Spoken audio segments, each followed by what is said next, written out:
Thank you for staying with us. According to recent statistics from the Federal Mortgage Bank, Nigeria is plagued with a deficit of 28 million housing units. This means that 28 million people or more are homeless, with a growing urban population, increasing construction costs, and declining household income. Access to affordable housing is becoming more difficult. Efforts by the government to bridge the gap and provide houses for its people have not been far-reaching. This is why a private company has decided to step in. GTEXT Holding is a real estate company passionate about providing affordable houses for Nigerians. And the managing director of GTEXT Holding, Dr. Stephen Akintayo, joins us now via Zoom to talk about this. Thank you for joining us. Good morning. Good morning. Thank you for having me. How are you today? Very well, thank you. Now, in the first place, why are you so passionate about housing in Nigeria, especially seeing how unpredictable the real estate sector has become? Well, for me, it started with my childhood. I was born in Maiduguri, and in fact, my education was affected because we kept moving from one house to the other because the landlord kept increasing prices of the houses, and we had to move to a particular, I can call it a village because there was no running water, there was no electricity, and that was how I grew up. And of course, growing up, I've always had the passion that if God blessed me, I want to be in a position to be able to build decent housing for people, because I didn't have it. I never saw a toilet that you can flush until I was 13. Literally, myself and my sibling were jumping when we saw it for the first time. That's the upbringing I had. So for me, it's something very passionate, and I hope it changed Nigeria. I hope we're able to do our vision and our goals. Right, interesting, because that's the situation a majority of Nigerians have found themselves having to move from house to house. And the increase, that's what we're witnessing now. But then some of your offerings seem almost too good to be true. And with the way inflation is going, how sure are you that you can deliver? Well, it's relative. Some people will probably even tell you that it's too expensive. So what we've done is to peg What's wrong with you? the offering to a dollar. To avoid situation where we're affected by inflation or the fall in naira and things like that, because most of the building materials we use are imported. We were partnering with North, the largest building material manufacturer in the world. It's a German company. And so for us, we had to peg it. And for us, we realized that once we peg it, we can be consistent. What always leads to maybe the prices being way, way higher is because you're also targeting that, maybe, the fall of naira to dollar, we hit a particular, amount. So you are trying to be proactive about that. But once you peg it to a dollar, you're just more consistent with your price points and your pricing compared to if you put it in a naira. Of course, people can pay us the naira equivalent, but we just peg that let's assume this one bedroom is going for $50,000. And you know that if it takes you 3 years to pay, you only pay $50,000, whatever the equivalent will now be in naira. Right. Now, what is the major problem you foresee in the housing sector in Nigeria? I mean, over 28 million persons are said not to, is the deficit rather that we have with regards to housing in Nigeria. What do you think is the major challenge why we have this huge gap? It's affordability and flexibility in payment. Nigeria is still one of the few countries in the world with that volume of population where you have to pay outright for a house or for a land. It's just ridiculous. And we're also the only country that is not building housing unit at the volume we need of the growth of our population. For example, Egypt currently is doing 30 million housing units. 30 million, right? When you put together all the states in Nigeria, federal government housing project, state government housing project, is not even up to 100,000. And when you compare our population growth, is ridiculous. In fact, by the year 2050, Nigeria is going to be over 350 million in terms of population growth. By the year 2100, Lagos will be the largest city in the world, the entire world, according to Washington Post research. So all this is telling us that we even have a bigger crisis in our hands in terms of housing, in terms of people being able to have quality shelter. And even in our own part, our vision 2035 is just 25,000 housing units. We hope we can get funding to even be able to do way more, because this private sector, there's a limit to how affordable the private sector can go. And you remember, funding is also an issue. Many of us in the private sector, at least we, avoid taking loan because we've seen how our colleagues who decided to take loan when the economy wasn't stable, banks took over their business and totally. So you have a whole lot of issues here. I hope that the CBN can come up with a program that is able to allow people who can have up to 30% of the money directly. You don't need to go through any third party. I know it's difficult because sometimes even when CBN claim it has partnered with commercial banks, the money doesn't get to the everyday Nigerian, or partner with the mortgage bank, because of the number of people who are trying to get this thing. So it gets, complicated along the line. So it's a serious issue. We are doing our best to see how we can help, but this is serious. But the government has come up with a national housing scheme where workers commit a part of their monies to perhaps something they can build later on. I think about it depends on the age, and you commit a certain percentage of your monies to the government. Isn't that something workable? Isn't that something remarkable by the government? It is, but you see, the funding the government has to promote programs like this versus those who need it, the volume of people who need it. That's the problem.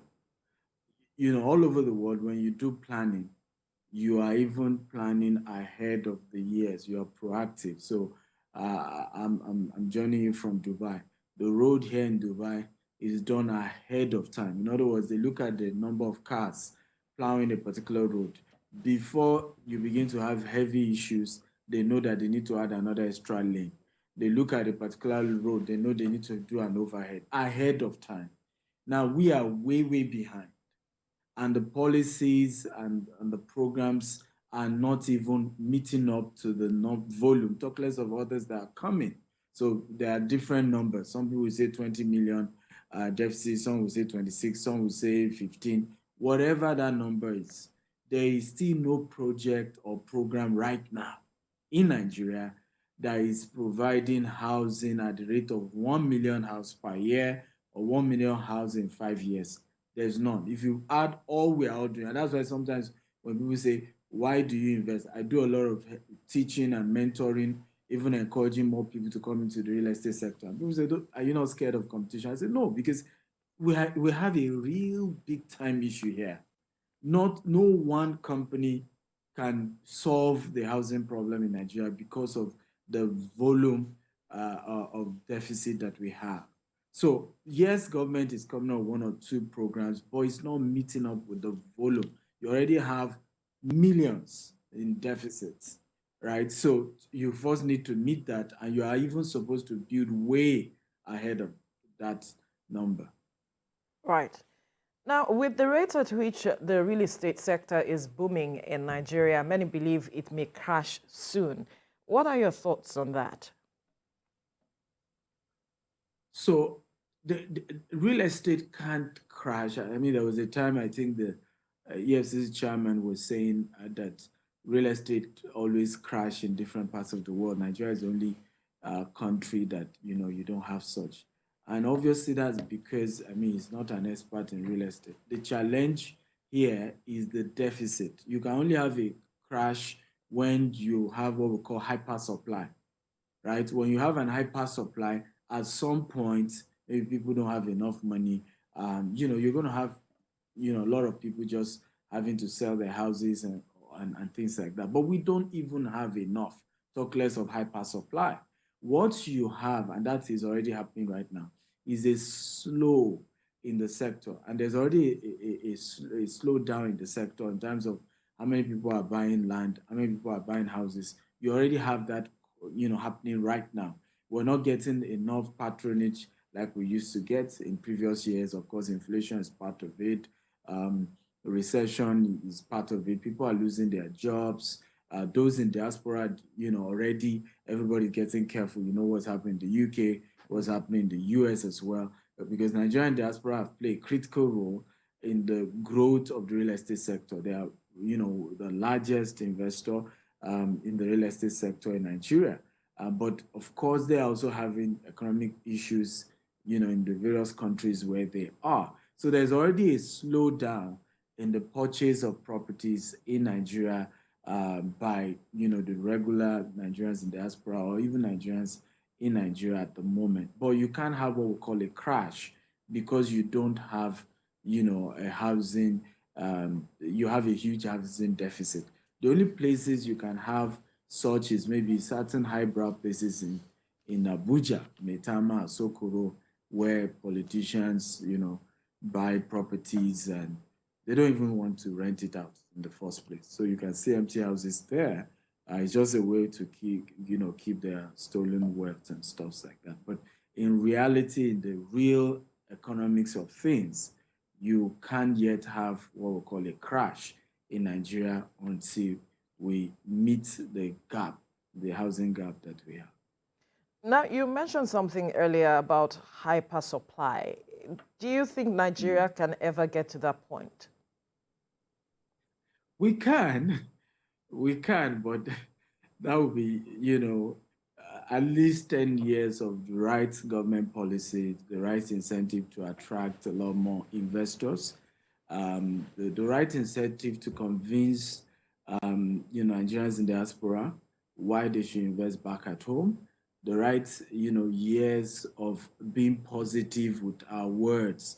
But sometimes, our politicians and people in government have by themselves demarket the real estate sector in Nigeria with their words.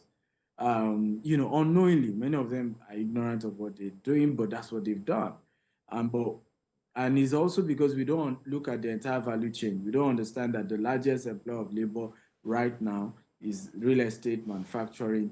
And so when you hit that sector with your words, a lot of those in diaspora are scared to invest back at home. Now more people will lose jobs. Now you're affecting the entire, and you're creating crime. It's all just goes hand in hand. So we hope that those in government begin to learn to use their words wisely, use the right statements, be positive with their words. Even now that we have election coming, we hope politicians will use the right words and, so that they encourage investors, because you can't keep live in a glass house and keep throwing stones. You keep saying bad things about the country and even about a sector. If you have certain people in the sector doing money laundering and things like that, go after them. But you don't just come out and make certain statements, right? Because you just affect the entire industry. Now, green and smart housing is still somewhat surreal in Nigeria. Do you believe Nigerians are ready for this? Well, the future is here, whether we're ready for it or not. The future is the future. I mean, I just left Sharm El Sheikh, which is the venue for COP27, the UN climate change event. And, we could see the various deliberations, the various conversations, the effect of climate change and why we have to get to zero carbon emission. And as much as we haven't done much to affect that in Africa, we cannot always be behind. Because ultimately, our own growth process is very slow. So the same way we did with the telecoms, we're able to adopt the innovation in the telecom sector, and that gave us an edge. The same thing with ICT. We have a lot of our people doing programming in the tech industry. We want to do the same with climate change. We need to be ahead. We need to begin to build houses for the future. And because we don't even have enough coping mechanism when climate change affects us. Look at what's happening with the flooding. You have people who still can't go to their houses in Bayelsa or in Kogi, months after the flooding. Now you have hurricane in Florida. In literally matter of weeks, many of the people affected have gone back. So the bounce back, as mechanism in developed world, when they are affected by climate change, we don't have such structure. So we can't even afford, right, to abuse the climate to a point where we're having heavy effects of climate change. We need to even begin to take actions to prevent what's happening. The flooding that happened in Nigeria is very preventable if you can have good drainage system, very, very preventable. If you can have enough dams in different places that is required so that we can regulate the water flow. So I keep telling people that what we call, climate crisis in Nigeria, at least I can speak for Nigeria, are preventable if we do the right things. And I hope we do. I hope we evolve. But for us, as a company, we're a market leader. We're building 25,000 green and smart homes. We're recycling in all our estates, all the waste. We're, turning the waste to biogas for cooking and to generate electricity. We're leveraging on solar and wind energy, and that's what we're doing. Of course, we need a lot of money to do that. Our projection is showing that if we're going to achieve that vision 2035 that we have set up, we'll be needing up to $20 billion in the next 13 years if we're going to be able to achieve that. But we hope we will attract investors as we go on. My principle has always been start small, think big, and grow fast.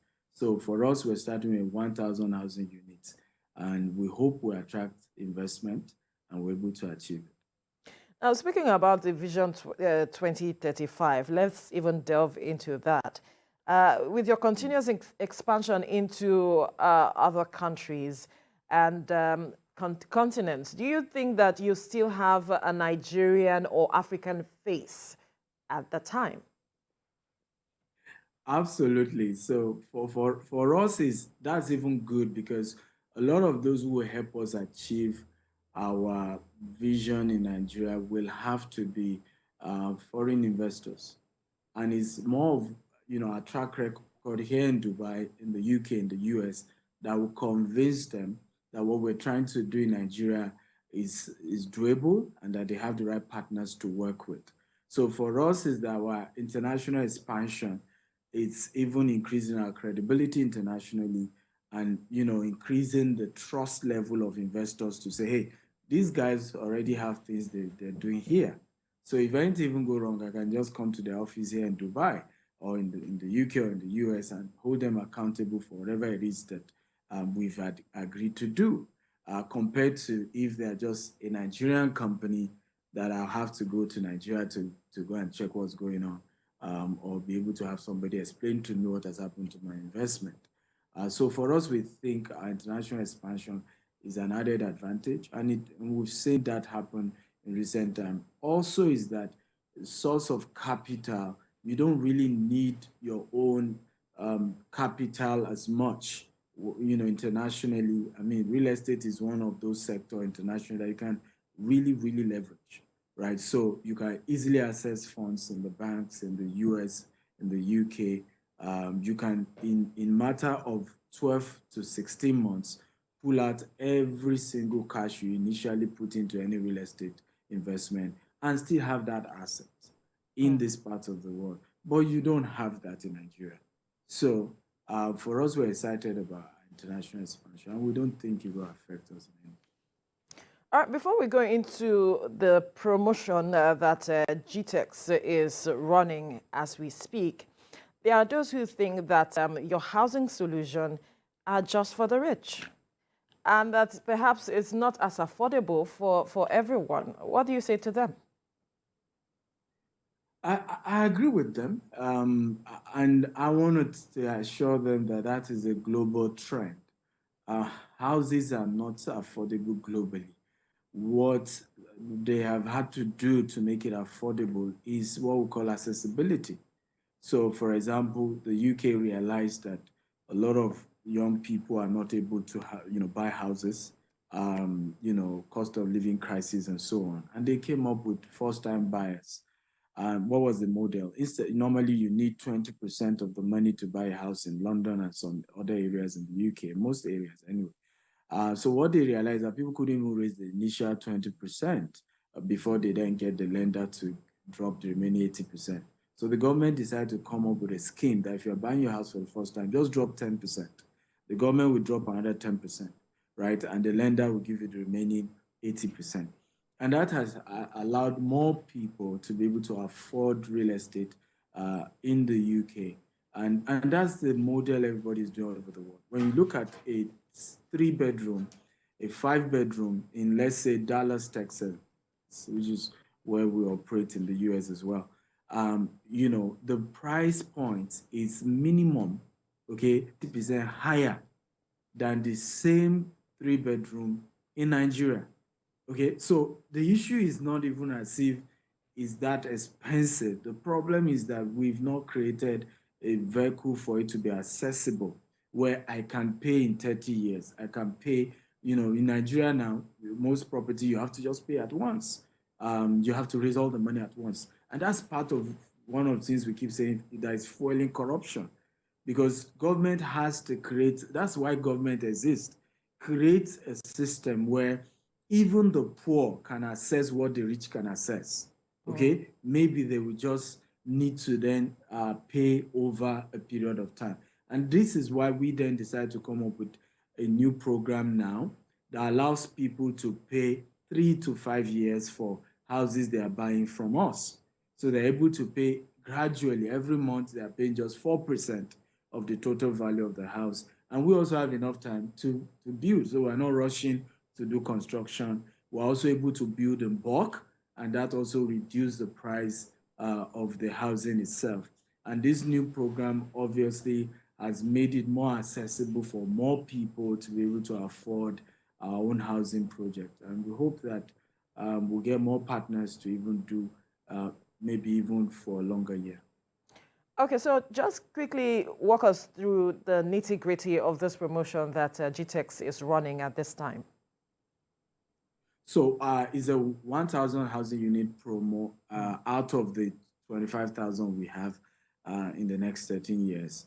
And the goal is that you have a whole 3 years to pay. You first pay either 5 million if you're buying from 1-bedroom to 3-bedroom, or you pay 10 million deposit if you're doing 4 to 5. And then you have another 3 years to pay the rest, 4% every month, and gradually you're able to pay. In fact, when you pay up to 30% and you are struggling to balance up, we can link you up with a mortgage firm that then can even take up that project from you and give you another 15 years to pay. So that has made it a lot more accessible. So this way, even average Nigerians who are disciplined enough to have saved enough can now access a green and a smart home.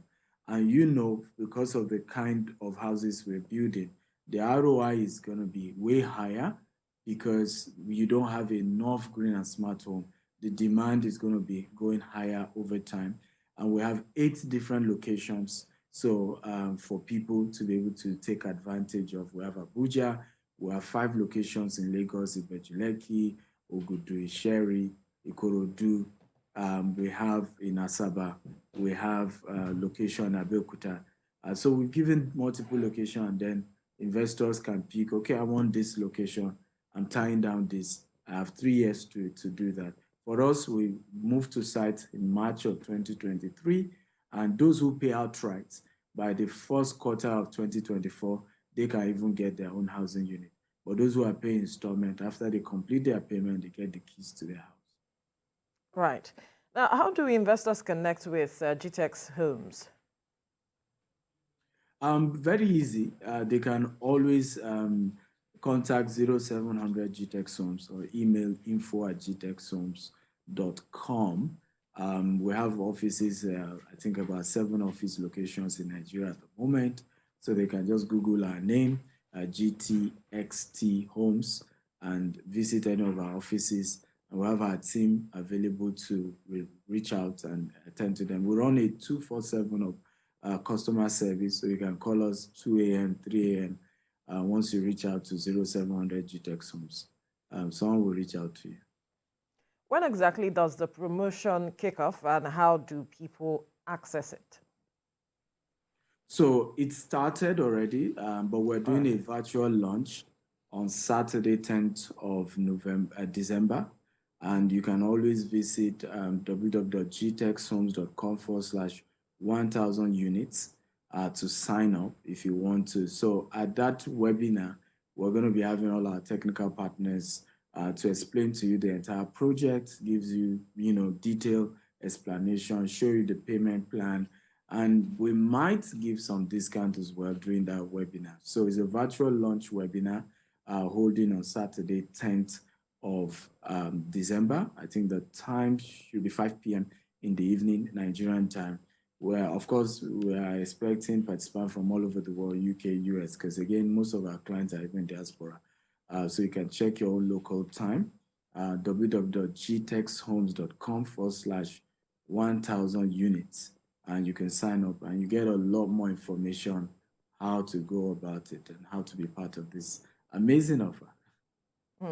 Amazing indeed. Now, there are some issues I'd like for you to quickly address with regards to housing in Nigeria before we let you go. And those two issues are the issues of omonile, as they are often referred to. And then there's also the issue of developers, because in recent times we've had a situation of a building collapse and all of that, and a lot of persons are scared with regards to some of the delving into real estate because they do not understand the products that were used for those buildings and all of it. How do you allay the fears of Nigerians who are looking to perhaps buy or tap into this, talking about the real estate, and how perhaps they can go about maneuvering all of these challenges to get the best out of it? Beautiful question. So for us, is number one, the omonile issue is something that really has come to stay as a result of poverty or unemployment. What we often do in many of the locations we operate is to see the best, how some of them who are qualified to give them jobs, and engage very well with the locals in that location to make sure that we all have good terms. And we've always had a good relationship everywhere with our properties. However, to resolve that issue in the long term, government has to step in, poverty has to be eradicated one way or the other. However, the good news is for investors is also buy from credible real estate companies. They're not new. These are 7th year in real estate development. Buy from companies that have track record. They've been here, they know what they're doing. If you directly go and buy properties right now in Nigeria, you will find the issue of omonile. They probably will sell to 5 people. It's just the truth. So why not deal with corporate organizations who have been able to organize themselves? They've put together a proper structure, right, that protects your investment. And now, as to the issue of building collapse, this is the reason why we had to peg any housing to dollar, because we're working with North, is a German company, and other partners we're working with. So most of the building materials we're using are imported. And again, it's unfortunate that we are having to do that. The reason for us is because we have an international reputation to protect. Many of the blocks that is being manufactured in Nigeria, you just try to break them. It's just falling into pieces. So unfortunately, you can't always rely on locally manufactured building materials many times. You can't always rely. Some of them are already compromised because everybody's trying to save cost, everybody's trying to, reduce cost. And that is part of the problem why cost of building is also expensive, because nothing of value is cheap. So for us, our solution is to say, first of all, we want to use quality building materials. If we're going to use local, it must be that we're dealing with a corporate organization that has built credibility over the years for manufacturing quality building materials. Else, we just import. And that's also why we're pegging our prices in dollars, so that because we're also buying dollar, so we don't have an issue of, oh, this was the price we initially agreed. Oh, we're so sorry, you have to pay more. Okay. And then the client comes back and say, no, they are scammers, they are thieves. But that's not our fault. If, Naira, fall to $1, okay, and now we have to pay more to be able to deliver the house that you have asked us to build for you. These are realities, and this is why you see businesses are shutting down, businesses are downsizing. The realities on ground is that it's really, really tough doing business in Nigeria. Very, very tough. All right, we'll have to leave the conversation here now, but we must thank you, Managing Director of GTEXT Holdings, Dr. Stephen Akintayo, for your time on the program. Thank you for having me. I appreciate it.